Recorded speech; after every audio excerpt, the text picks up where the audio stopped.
Good afternoon. We're just finishing a channel crossing here from northern France, Cherbourg, to, well, where my mooring is in Beaulieu, and we're coming into the Isle of Wight. Now, if you're sailing in the English Channel, the tide is always king. Nothing else matters really. The weather's important, of course, but the tide is what manufactures everything that happens.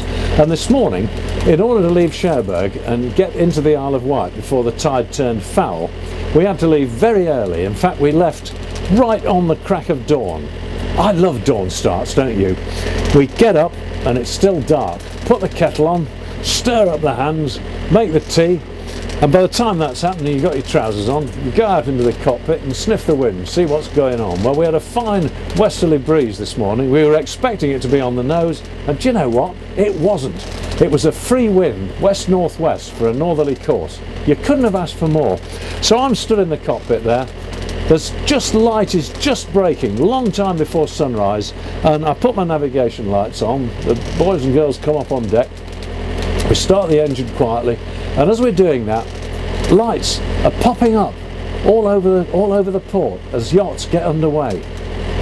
Bunch of Frenchmen over the way there, bound west to Guernsey. They have to take the west going tide. We needed it too, because we needed the east going to get us into the Solent some hours later. And the guys next door, they got up, and we're all really quiet because we don't want to wake the neighbours. Quiet good morning, perhaps a whiff of cigarette smoke coming across, and away you go, out into the frowsy old channel. It's a grand thing. You don't know where they're all going, but they're all brothers and sisters, because we're all the children of the tide. So, this is what actually happens. I'm sitting down here in the navigatorium at the moment. You can hear my engine running.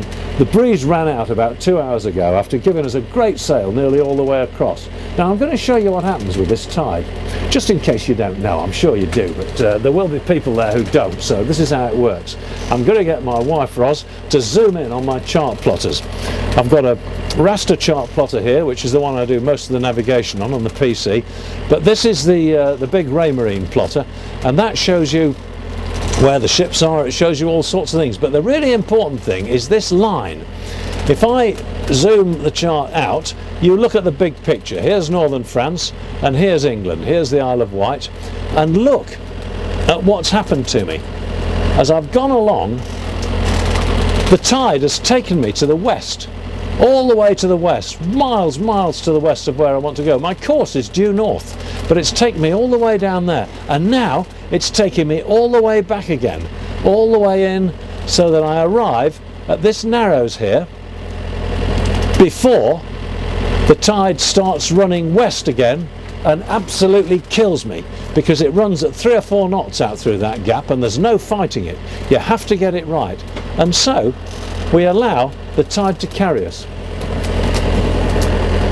You can fight it if you want to, and people with motorboats sometimes do if they're going fast enough. You steer into the tide to stay on the run line, but that is a really bad idea in a sailing boat, because you're perhaps only doing 6 knots, and if you're steering into the tide that's doing maybe 3 all the way across, it'll take you an extra 2 or 3 hours. It's far more sensible to steer straight for where you want to go, let the tide carry you away one way and then bring you back. All the time you're munching away at the mileage to your destination.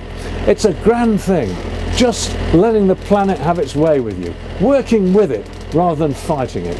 Great fun, and I'm hoping that in another half hour, as the heat builds, the sea breeze will kick in, I can knock this engine off and go sailing again for the last little bit to get in through the Needles before the tide turns and shuts me out.